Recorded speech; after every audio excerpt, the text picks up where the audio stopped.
Got it. So tonight we're going to have a lot to think about. And again, media literacy and critical thinking is what we're focusing on. You probably are familiar with Truth Brigade, but just I wanted to quickly go over what the basics, and this is from National, and they do it so well in just one slide. What we're trying to make sure that we do related to countering disinformation, which is what we're all about. We don't click or comment on the bad guys, no matter how angry we are. We just pull our hands back and don't do that.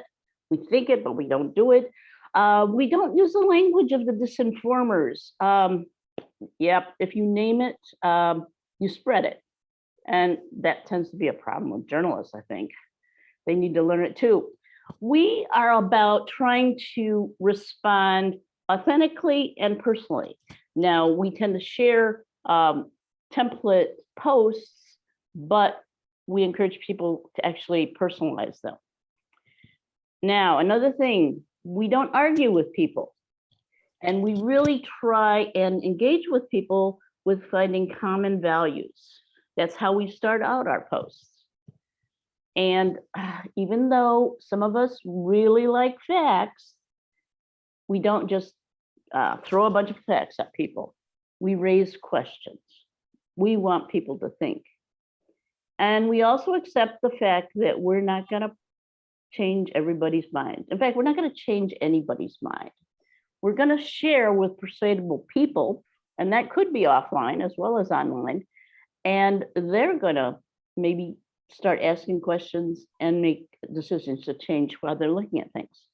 We use Twitter. Facebook is really big. I think I'm bigger on Facebook than Twitter, but I use Twitter as well.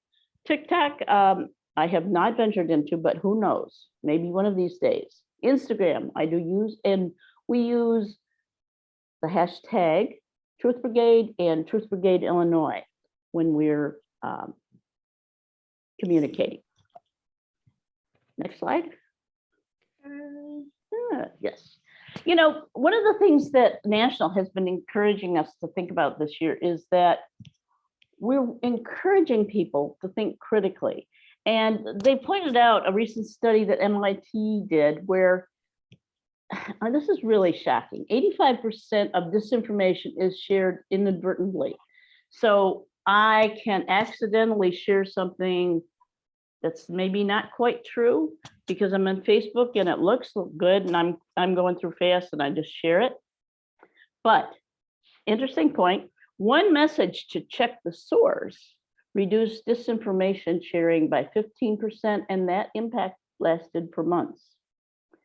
So if we can help people to think critically, I think we're going to be doing a big service to the rest of the social media world. So that's the basic information about Truth Brigade, and we will share more at the end about some things that we're doing coming up, especially later this week. But the big thing, and I kind of like this because I don't always get to do this, but this time Candace and Linda allowed me to do this. I'm going to get to do the introduction. Yay. So Michael speaks. What? Michael, I just slaughtered your name sometimes. Will you forgive me? Michael Spikes is coming to us from Northwestern University. And he comes to us because I have a neighbor who told me I should meet Michael and that he would be a good one to talk about media literacy. And I totally trust her, and she's definitely right. So he's pursuing a PhD, and he's a candidate for a PhD at Northwestern. And this is really good academic language. He's currently researching links of cognitive processes of learning to the practices of news media literacy to develop empirically driven models of assessment of the discipline and to drive innovation in curriculum tools and development. Now, I'm pretty sure he's not going to use that language tonight, so we don't have to go, oh my God, it's been a long time since I've been in school, and yes, Nothing against academic writing, that's great, but sometimes I blank out. He actually has a wonderful, history. He's now at Medill, Northwestern, as a lecturer and curriculum specialist for the Teach for Chicago journalism program. And this engages teachers and students in CPS, Chicago Public Schools, and he also teaches at Medill. I know he also teaches at Columbia College as an adjunct. Before Northwestern, he served as the director of Illinois Civic News Literacy Educator Training and Digital Resources at the Center for News Literacy. And he's been teaching news literacy and media literacy for, 12, 15 years. So I think he knows what he's doing. And something else I just found out today, that he also makes his own videos, his own short form videos. So he's probably looks really carefully at videos that he sees online because he makes them and he knows what to look for. But I'm going to shut up and let Michael take over and teach us a thing or two. Michael, thanks for being here. So good evening, everyone. And oh my goodness, I think there are two people that I am familiar with in the room. I know Jackie Haynes. She used to be my lawyer a few years ago. And Jody, I think she and I, why do I feel like we were on a panel together a couple months ago? Am I right there? I'm wondering if she can hear me. I've seen she's kind of jumped in and out. No, maybe not. Okay. Well, in any case, I was saying it was so nice to see some familiar faces. So nice to be here with you all. Like Etta just told you a little bit about me in my background. So for probably the last, I would say, it's now been about 12 years now that I've been working in the area of news media literacy, also known as news literacy. Some of you may have heard of organizations like the News Literacy Project or other organizations that work on how to teach non-journalists or teach people media literacy skills through a lens of journalism. Essentially, that is what news media literacy is. It's an educational sort of approach to learning critical thinking skills for judging reliability and credibility of all information that we see. Although a lot of the examples you'll see that come from news, the skills are meant to be transferable to lots of different areas. So what I'm going to talk to you a little bit tonight is I'm going to give you a little bit of an introduction to some of the techniques and tools we use in news media literacy classes, and a lot of those that I've used with other teachers, in public events and things like that. So what I'm going to do is I'm going to go ahead and share my screen. And there. And if you give me a thumbs up just to tell me that you can see my slides. Okay, good. All right. So like I said, what we're going to be doing is we're going to be taking a look at some media literacy techniques and skills that you can use in some of your own practices online. I'm sure with all of you, with some of you being part of the Truth Brigade, some of these will also be very applicable to some of your own practices. We're thinking about how do we become more active consumers of media online. That's one of the things that are sort of open.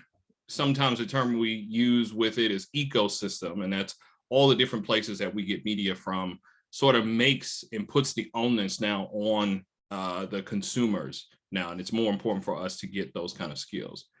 To give you a little bit of background about me and tell you a little bit about where some of these skills came from, my own sort of background started in this place in education, and that was my elementary school library. That's where I started. I started off as an elementary school librarian back in 2005, back in Ohio, where I started even talking with some students about some of these skills. What sort of pulled me in this direction was media. I had actually worked as a team producer on a radio show back in my hometown in Cleveland, Ohio, and had started to bring some of that into classrooms. That later turned into some work with high school students when I moved to the Washington, D.C. area, where I became a media studies and media production teacher there with high school students in both the public and public charter schools there. And also that turned into some time at the now shed a tear, closed Newseum in DC, which was actually, just as it is called, it was a museum of news production, dissemination, but now it has closed. It closed in the end of 20, I think it was 19, it closed. And later joined this organization, the Center for News Literacy. And this is where a lot of the lessons that I teach come from. And some of those lessons, one of those you'll see from me this evening, but a lot of them sort of center around what is this thing we call news literacy and why does it matter? And I'll explain why we have Gutenberg and Zuckerberg up there in a minute when I get to those. But some of the other lessons we try to go over, and you'll hear some from me, is how to make distinctions between all of the different genres of media that we see out there, and how a lot of times online, especially, these genres get really, really blurry. We see pieces of media that sort of blur the lines between all of these different categories, again, genres of media.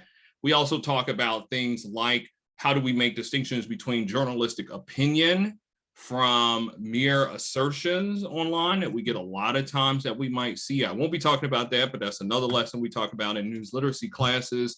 We talk about what is news media bias, what is audience bias. You'll hear me talk a little bit about that. And all of this sort of comes together into a practice we call deconstructing the news. And this is a real-time set of procedures that one can use when watching news to do a bit of analysis of it. That is the big goal. The big goal is that you can take these skills and use them in real time. Lastly, I'll hit on some of my recent work also at Northwestern, also concerns. I am a co-founder of the organization called the Illinois Media Literacy Coalition. Some of you may be aware that last year, our governor, Pritzker, signed into law a requirement now for all high school students in Illinois to learn a unit of media literacy. And we are the first state that has instituted that. So our coalition, I started this with my colleague Yanti Friesen, who is a professor at Columbia College Chicago. We have been thinking a lot, being that we both have been longtime practitioners and now scholars in the area, about implementation of that. So I've been doing a bit of talks with the media and things like that about what media literacy is and how we are looking at that. So that tells you a little bit about me. And now what I'm going to jump to is some of the things that we run into, especially with media literacy. We know that media encompasses a lot of different things. You may have heard people talk about media literacy and talk about things like film analysis, photo analysis, because media encompasses, like I said, lots of different things. And one of the things we find is that it can be sometimes difficult to find those sort of overlapping key concepts that can be part of media literacy. So what I'm going to quickly do is show you one of the things that my colleague and I developed, which were 4 pillars that we developed for understanding media literacy. This comes as part of our framework for understanding media literacy, and it's going to help frame some of the stuff you're going to see from me. These 4 pillars are so. First, that all media messages are constructed for a specific purpose. And what we mean by this is that it's important for us to think about that media in itself that we see is not meant to be a mirror on society.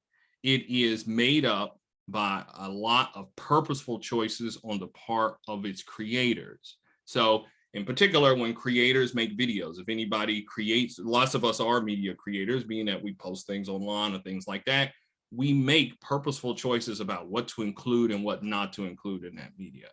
And then on the same end, we as consumers also make decisions, and purposeful ones, about what we will pay attention to and what we won't. Second, that the choice of medium can shape the message. Some of you may be aware of Marshall McLuhan's whole work of the medium is the message. What we emphasize here is that mediums, and by that what I mean is video, audio, still photos, and so on, the medium in which a message is sent can shape that message. So Marshall McLuhan's work, the medium is the message. And what we talk about there are the inherent advantages and limitations to using different media. Third is that media are powerful communication tools that people use to influence actions, attitudes, beliefs, and values. In that we talk about that media is a powerful influencer. And it's important that we keep that in mind. Also, along with that, the line that we used to use a lot of times in classes, it comes from Spider-Man, that with great power comes great responsibility. And it's one of the things that we might want to think about when, again, sharing information online. As you saw that that stat that Etta showed us from that MIT study, that lots of, and I would make one tweak, I would probably call it misinformation. A lot of misinformation is shared unintentionally. And that's what misinformation essentially is. It's false information that's shared without the intent of misleading people. The fourth, and this is where all of these sort of concepts come together, is that knowing how to analyze media messages, evaluating their impact, and reflecting on our own use of media can provide us greater control over its use. And really what we try to emphasize with this pillar is that by understanding the ways that media works, understanding its impact, and understanding how we use it, it can give us much more control over how it affects us and how we wish to use it. So what I'm going to get into now, and even with describing it, I'm thinking of the time that I have, I'm going to try to be quick in this. I want to give you a quick introduction to, again, some of the concepts that we use as part of news media literacy for building tools towards critical thinking skills for judging reliability and credibility of media. So as you see on my first slide here, you see that I got two men up here that's right behind here. They are Gutenberg and Zuckerberg, and we like to use these two gentlemen as sort of bookends that we try to tell our students when we start the class. We're going to take you from Gutenberg to Zuckerberg. And we mentioned these two gentlemen because we use them as two of our figures that developed technologies, invented technologies that ushered in revolutions in the ways that we communicate. If you think about Gutenberg, Gutenberg is associated with the printing press, which in its time really changed many things in society. It is the invention of the printing press is thought of as one of the most significant of its time, being that many people during that time were illiterate and could not read. There was an elite, a literate elite, who had the ability to not only publish their own ideas, but also share those ideas very broadly. And with the printing press, it brought that to more people. And then Zuckerberg with Facebook also sort of ushered in the same kind of revolution. Now, granted, although Facebook was not the first social media platform, it was the first to grow in the ways that it has become now. Now, Facebook has over 3 billion users around the planet who use it. And out of those, probably some 75% of the people who use it daily. So as we know the good and the bad that comes with social media use, and some of the tools that now we need to acquire now with having access to platforms like Facebook. So what I'm going to start off with are some of the challenges that are in front of us as information consumers. You're going to see on my slide, I call them news consumers, but we can also think of it as just general information. We have 4 main challenges. The first being speed versus accuracy. This is the first thing that we talk to our students about. One of the things we'll say to our students is that as humans, we have an innate need to share and receive information. And you think about it, when you first hear a piece of gossip, what's the first thing you want to do? You want to tell someone, right? You want to run and tell someone. And there, just like in this chart, as you see, the quickness at which we can get information out gives us this sort of buzz because we think we're the first people to know this thing and we want others to know that. However, it takes time for us to figure out if a new piece of information that we're getting is truthful and if it's reliable. So the platforms that we have in front of us, Facebook, Instagram, TikTok, all these things, they do not incentivize us to slow that process down, the process of receiving and sharing information. A lot of that friction has been gone. So this highlights that first challenge for the information consumer today. The second is that there's just way too much information. And a lot of times when we have so many choices, it's usual for us to sort of shut down our brains from that process of actually thinking very critically about that information. There are so many things that vie for our attention. It can become really difficult to focus on any one thing for too long. One of the quotes that I like to use in my class that comes from psychologist Herman Simon sort of sums this up well and says that a wealth of information creates a poverty of attention. So because we have so many things coming at us, it can make it really difficult for us to pick and choose which things are really important, which things are really good for us to use. The third challenge highlights something that I think is unique to our information era, and that is this idea of the disintermediation of the media. And what this refers to in particular is that senders and receivers of messages, especially online and on social media platforms, are directly connected together. In essence, the middleman who helps to take or make decisions about the quality or the relevance of information for the audience member is taken out. So as it is mentioned here, this is a system of media creation and sharing that's largely characterized by direct contacts. And in particular, what we talk about, the middleman, we talk about a human intermediary is largely absent from this process. So while yes, we have things like algorithms that try to make these choices for us, we do not have the people in the middle to help make those choices for us.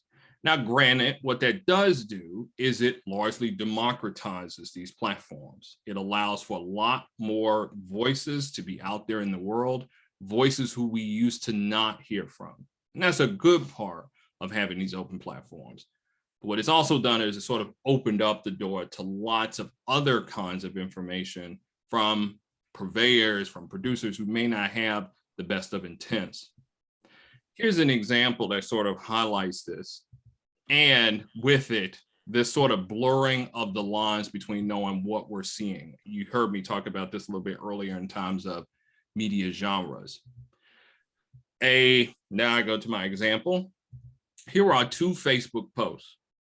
The post on the left comes from NPR that highlights the story about the cultivation of a habanero pepper that has all the flavor of the pepper, but no heat, which you might like if you're a person who's not really into hot foods.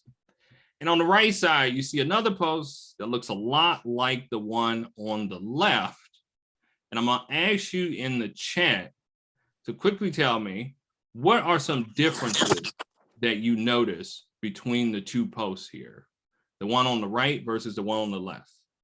What do you see in the chat? So one person has highlighted that it says sponsored. So we see that in the upper left-hand corner. We have the outlet here on the left, so we see NPR, true.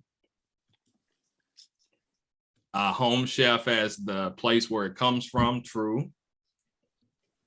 We might see some terms in the one on the right that refers to it being an advertisement, because we see get $30 off your first order with a voucher code and so on. So some of the things that people also have mentioned when I use this example is, well, the one on the right looks like it's a video. The one on the left just looks like a still picture. And you might also notice that the one on the right, if you were to live in a place like Orlando, you might say, oh, I recognize those people. They are on my news station, on my local Fox affiliate, right? You see that Shop Now button, exactly. So these things look very much the same. And this is one of the things that open platforms like Facebook capitalize on. Mostly everything looks the same. But as you see, there are some distinct differences. The one on the right is actually an advertisement, or the one on the left is a news story. And sometimes, yeah, if you stop and you take a look at it, you say, oh, well, it's easy to see that. But when we're just scrolling through, it's not always as easy to catch those things. And then our last challenge is best summed up with this clip. I'll answer the question. You want answers? I think I'm entitled. You want answers? I want the truth! You can't handle the truth. And that there is the truth, right? Because one of the things that I like to describe, the way I like to describe this is when we come upon new information, we bring all our baggage with us. We bring our predispositions, what we have learned, our backgrounds, our beliefs, all of those things. And even though I'm really careful to use the term bias, because I have a very specific definition of bias, I like to say is that we have our own predispositions for the things that we want to look for in that information. Now, you may have heard some of these terms before. We talk about some of the psychological phenomenon that can make it difficult for us to confront and think deeply about things or ideas that do not always line up with the ways that we understand the world to be. And those include cognitive dissonance, which is a psychological phenomenon where our brains, in trying to keep us from the sometimes physical pain that actually can happen when we encounter ideas that are counter to how we see the world, they tell us, don't think about that, don't hear it, don't listen to it, don't process it. Then there's confirmation bias, which is we come towards information and will actively seek out information that confirms our preconceived beliefs.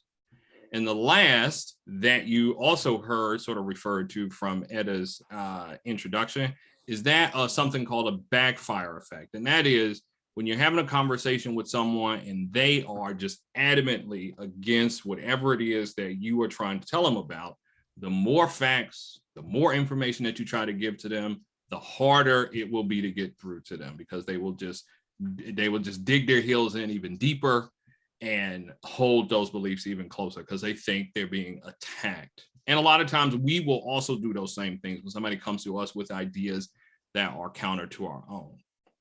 So knowing these things and seeing these challenges, just what can we do? So we see lots of different kinds of things that are out there in the world. We get things like PolitiFact or lots of fact checking.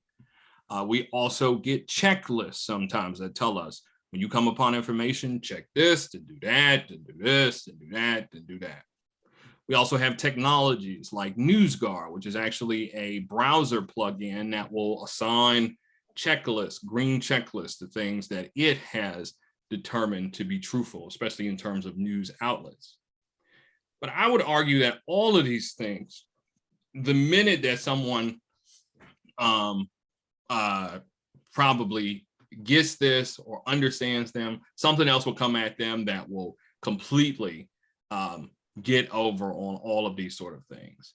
So one of the ways that I think that can help this, and some of the research bears this out, is that if we can shift our attention towards finding accurate information, it can help us to counter the effects of being exposed to it.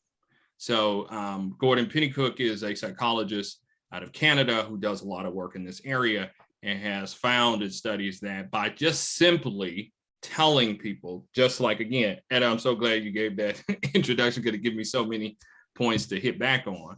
But just by telling people, look for the correct information or be in the mindset when you're coming towards a particular platform to think, I need to look for information that will help me understand this particular situation.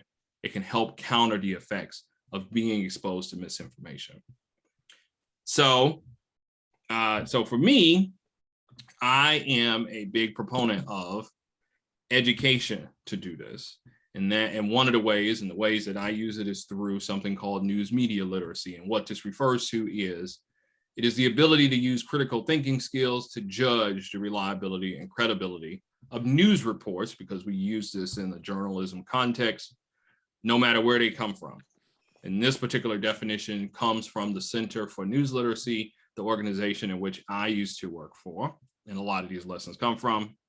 We also sometimes like to change this definition and say that it's not just about news, but more so about judging reliability and credibility of actionable information, no matter where it comes from. And we would call actionable information that allows its audience to make decisions, take actions, or share them responsibly with others. Because what we like to emphasize to our students is that now in our disintermediated, open, messy ecosystem of media, it's up to us to make determinations of that. And in these platforms, we're not only consumers, we're also publishers on them, with all the responsibilities that come with that. So I'm going to give you so that's my sort of introduction. So now I'm going to give you a tool that you can use for judging some of these. I'm going to try to, there's a couple of things I'm probably going to skip, but where we start with is this. You saw me show this a little bit earlier, in which our first lesson is about knowing your information neighborhood. And what this refers to is knowing distinctions between different genres of media or different types of media. And one of the things that we really emphasize this for is that in lots of places around the country, we've seen that outlets that produce journalism, news outlets, are falling away. Lots of news outlets are really being squeezed in, economically and so on.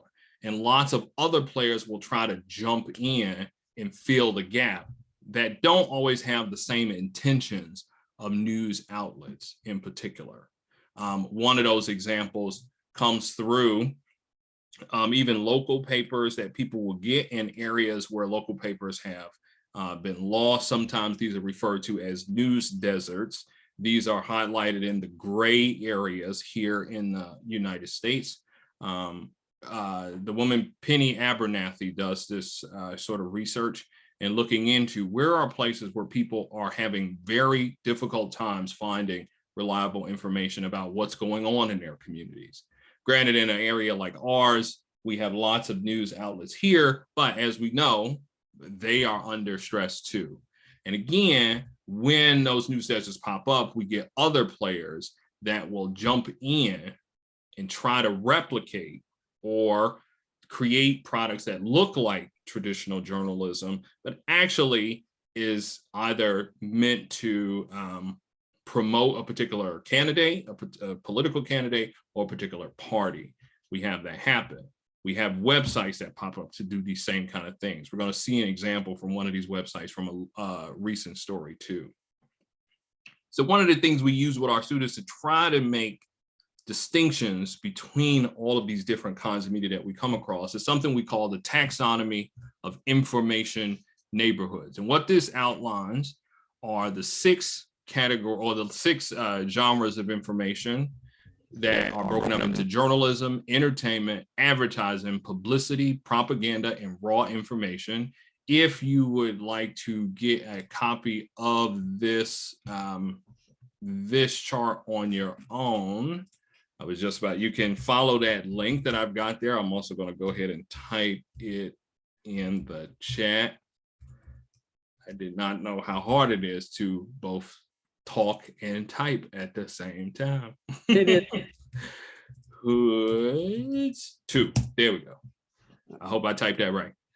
You can get a copy of this chart for yourself to look at it more closely. I'm not gonna go through every one for time, but what we like to emphasize here are two things in particular. What are the goals in a genre of media that we might see or encounter?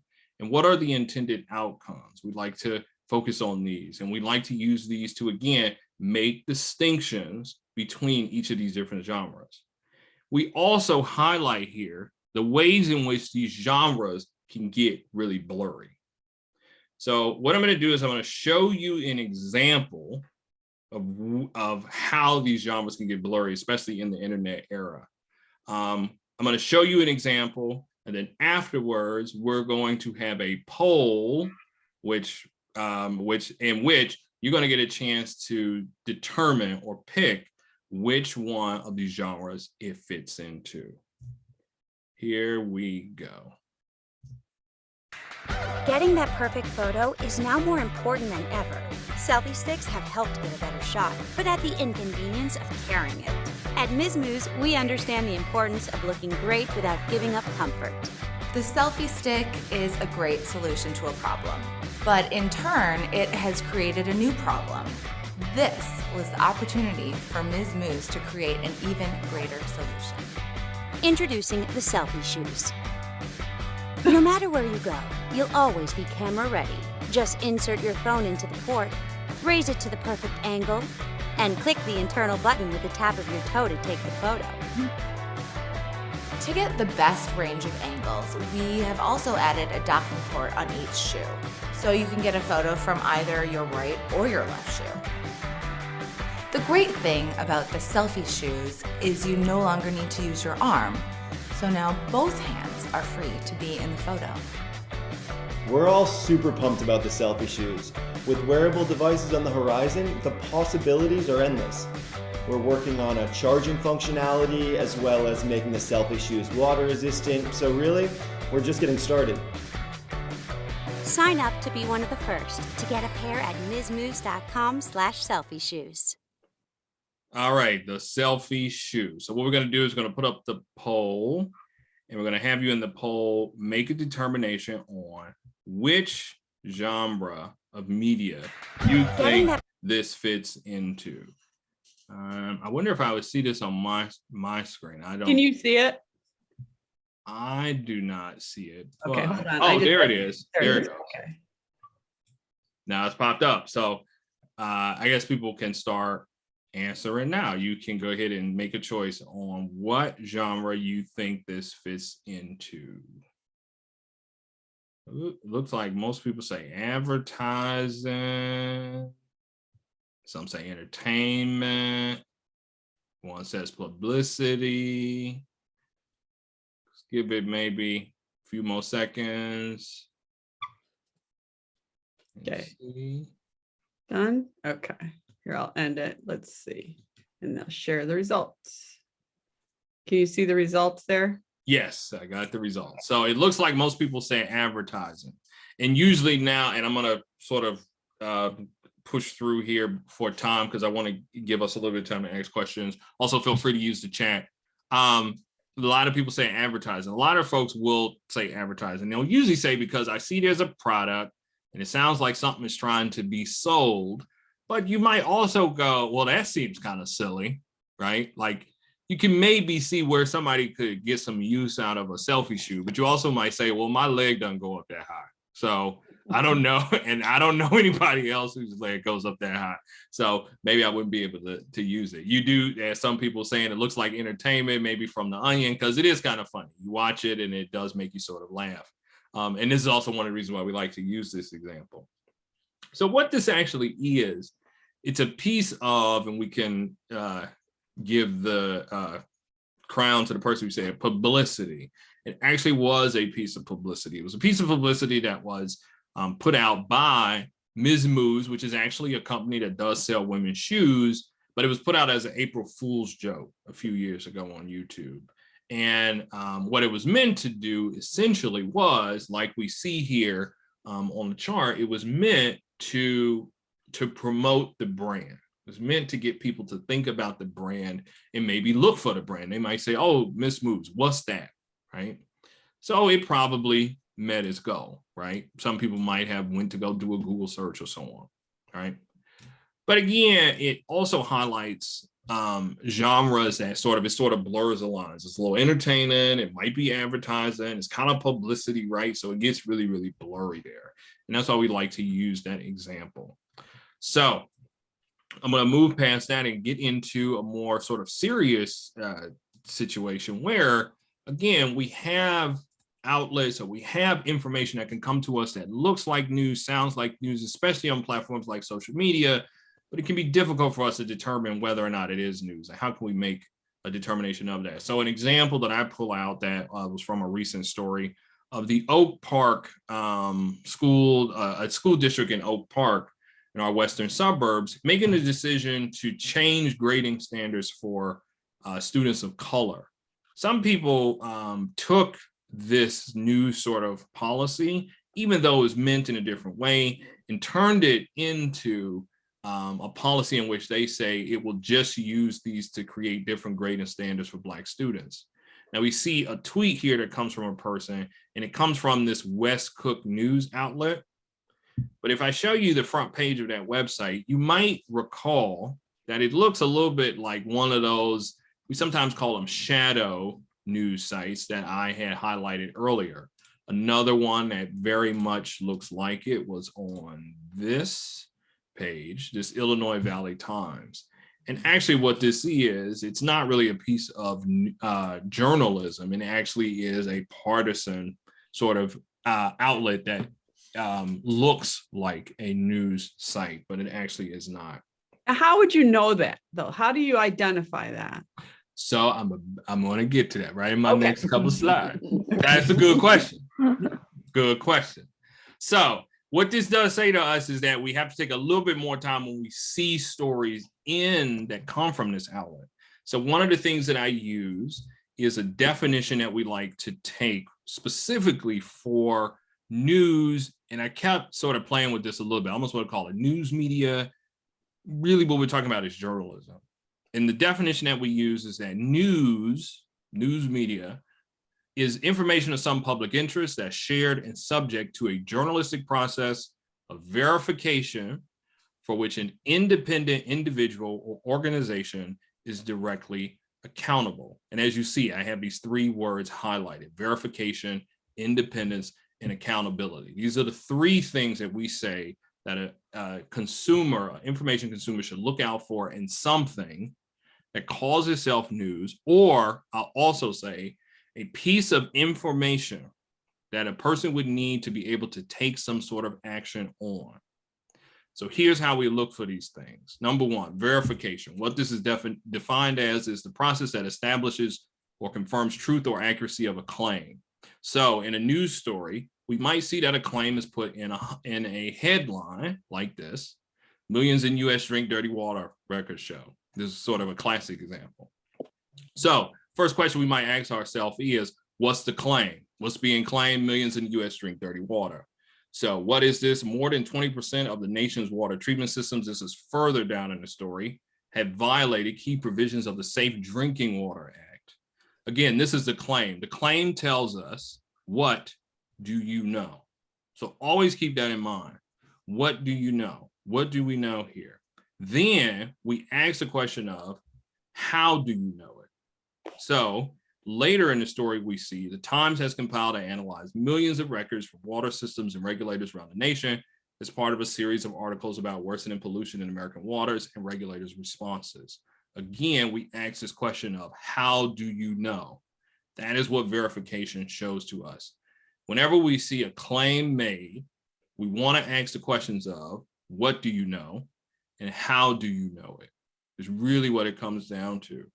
Do we see, and what we also go through, it's another lesson we go through, do we have multiple pieces of what we would also term direct evidence? Meaning, do we talk to people who are directly affected by this thing, or that would know? And we also might also ask the question of, how would they know, right? And what particular places would they be, or what positions might they be in to let us know they are a reliable source of information for this?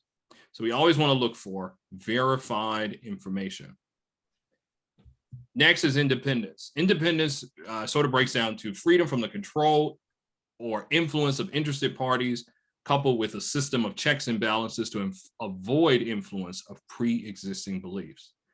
The way that I like to sort of break this down is to say, is there an organization behind the thing that's giving you a piece of information that could say to you, we have multiple people that have looked at this piece of information to make sure that it has been checked and verified before we publish it, right?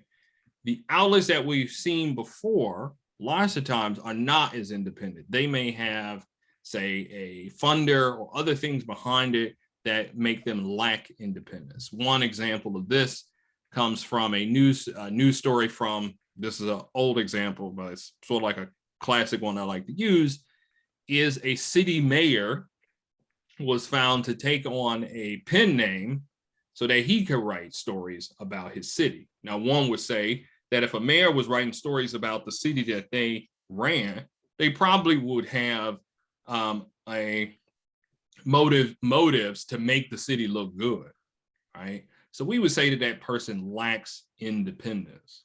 So one of the ways that we can look for and see if an outlet is independent, especially on a site like this one, we might look for an about page, or we might look for something that will tell us a little bit about that particular outlet. Then lastly, we have accountability. Accountability is, as defined, being responsible for the information shared. What this means is that the outlet or the person who wrote that story or published that story takes responsibility for what was there. They do things like they provide a byline. They tell us who wrote that story. They don't just say a staff member, which on one of these other sites a lot of times is used. There are no names. Bonus points to them if they give us an ability to talk back to that person if maybe they missed something. Another thing that they should do is to take responsibility when they might make mistakes. So are corrections published? And do they tell us what they did to correct the error that was made?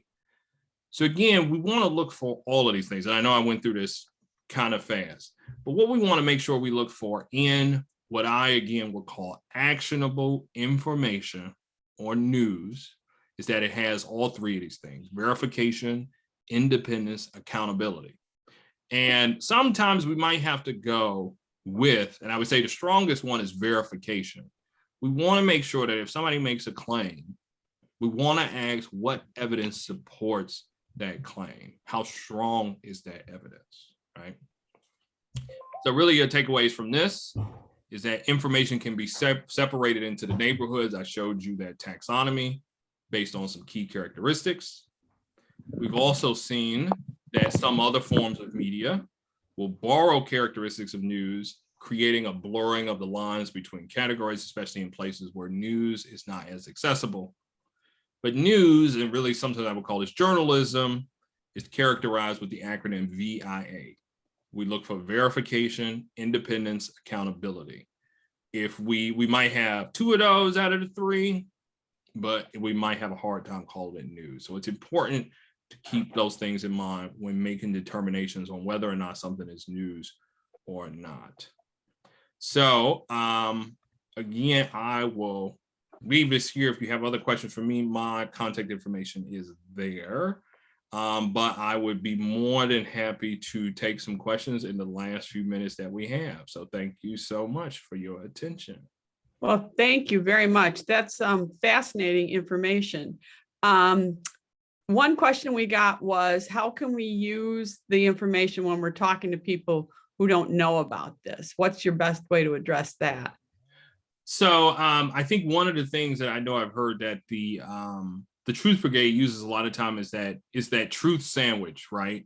That idea of taking a piece of truthful information and putting it, or having take the criticism and put it in between like good information, your compliment.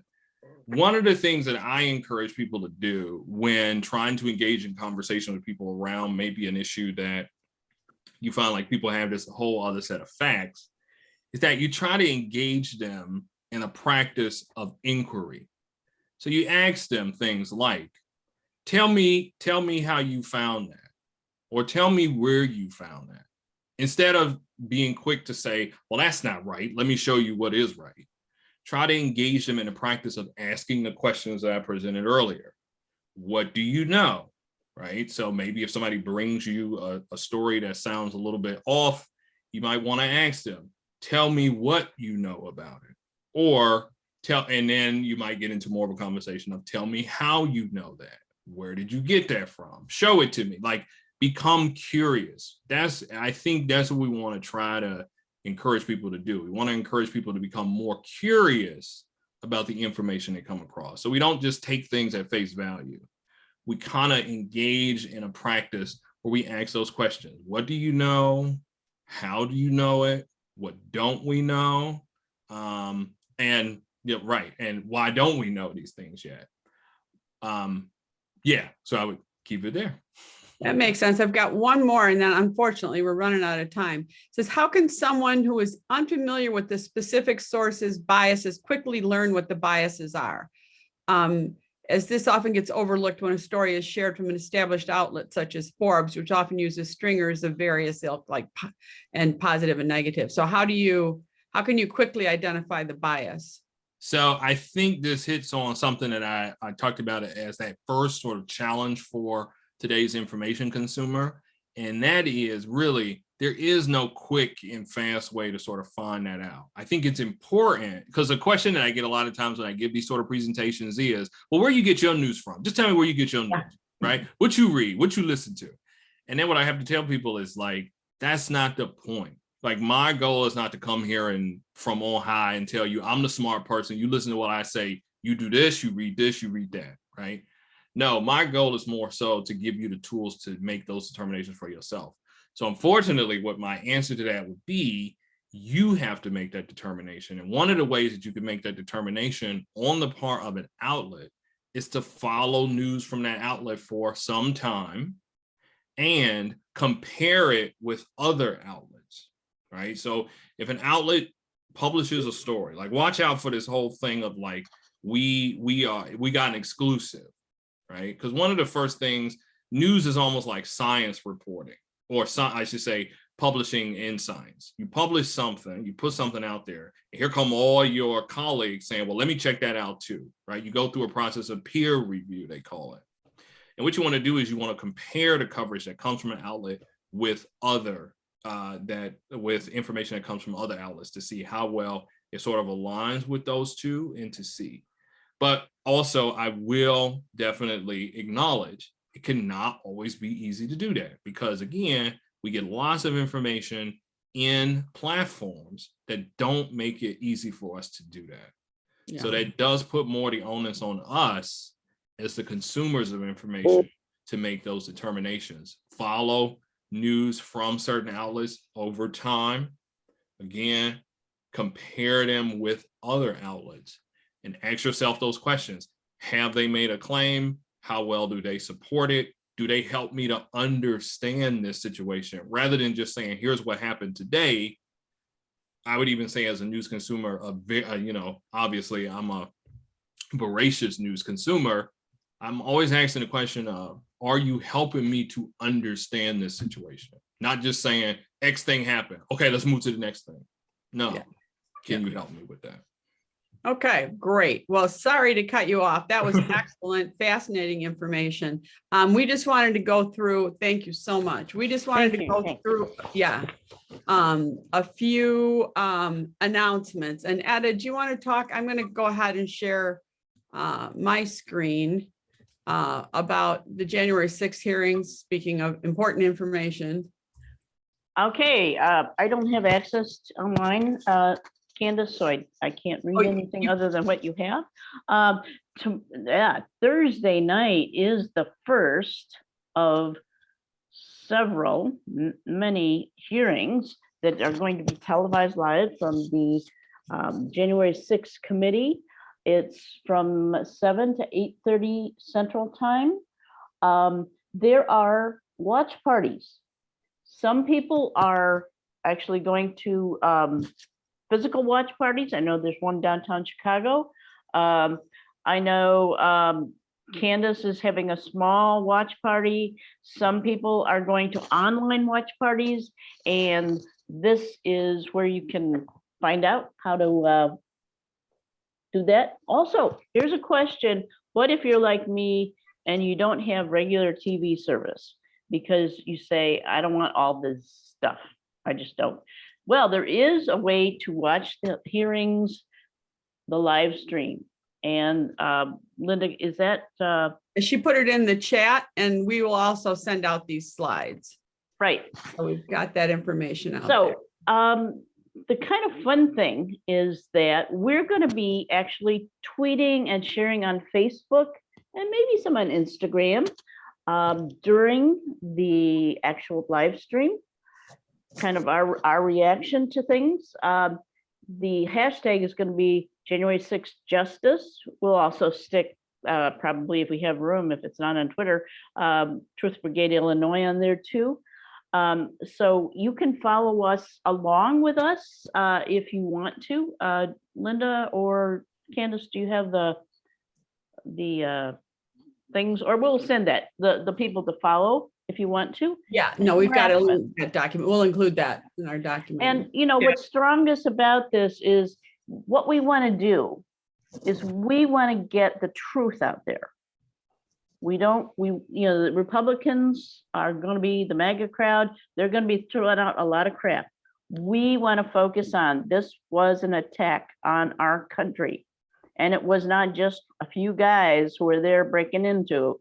It was planned, and it was paid for and promoted by a bunch of people, including Trump. And that is coming out, and we have to keep that out there in the big atmosphere out there. Okay, and we have Marcy has an announcement to make about another meeting. I said I would give her the time to do that. Marcy, if you can share. Okay. Hey, yeah, I don't have a link yet, so I apologize. This is just mostly a save the date. The next Indivisible Rural Illinois meeting will be July 7th at 7:30 p.m. And for those of you who were at our last rural meeting last week, we had Dr. Tracy Schaefer doing something general about climate change and how it affects us all, and what we are doing that encourages climate change and what we should stop doing. Anyway, we're going to have an abridgment of that in something more specific. Dr. Donald J. Wiebels, who is a professor emeritus at U of I in atmospheric sciences, and he also was a researcher in the Obama administration. He is going to talk about how climate science affects us, in rural Illinois. He's going to also talk to us about about legislation and that type of thing, but he's going to do more targeted things about how how it affects rural Illinois specifically. And he even just wrote another of his, I think he's written 500 papers on this type of stuff. So he is definitely into Illinois agriculture. So it's going to be more on climate science. So I just wanted to let you know about that. Okay, great. And Truth Brigade's next meeting is going to be July 29th. All right, you're right. It's really hard to write and paste at the same time. There we go. Let me go back to my slide and I will share that with you again. Apologize. There we go. Yeah, so we have communicating with conservative people of faith is Wednesday, July 29th from 7:30 to 9. And I put that link in the chat. We'll also send it out after this meeting. And then we also wanted to mention that every other Friday this summer, we're doing truth sandwich shops from 11 to 12:30. We work on creating and posting truth sandwiches and improve our truth telling skills. So our next meeting will be Friday, June 17th. And there's a registration link in the slides, which we will send to you. And then we will also send out, we have our links and our resources regarding how to sign up for Truth Brigade, how to get to our Facebook page, how to join National Truth Brigade. And we'll include that information and we'll send these slides out to you for anyone who registered for this meeting. Linda, Ada, have we missed anything? I just want to mention that I put in the chat an article that talks about where you can watch the hearings. I also put in the chat, and we'll send this also, but if you copy the chat, there's also in the chat how to find watch parties around the country. And then, because some of them will be Zoom. And then the third thing I put in there was a link to a document where we have information about how you engaged on January 6th that Etta was talking about. And I just want to mention that as we have more ideas or more to share, we'll add to that document. But it's a place to go if you want to get some ideas of how you can interact and share the truth, as we're getting probably all kinds of stuff from the Republicans. Great. Ada, anything else? Sorry to keep you all over. We appreciate your attention. And Michael, thank you so much. Michael, are those slides proprietary? Could we consider sharing those slides? Yeah, I can share a PDF of the slides. That'd be great. If you could send that to Great. us, we'll share it with everybody who signed up for this meeting, because people do appreciate it. We went through a lot, but it was great. Great information. Yeah, Thank you, excellent. Michael. Excellent Yeah, thank information. you. Thank you so All right. much. Take care, everyone. Have a good evening. Hey, wait. Everybody. Thank you, Michael, you rock. Hey, wait. Yeah. Is this recording going to be posted anywhere? Yes, we'll send out a link to the recording, and we'll put it on the Indivisible Illinois website. Okay. All right, thank you. Great. Thanks, everybody. Take care.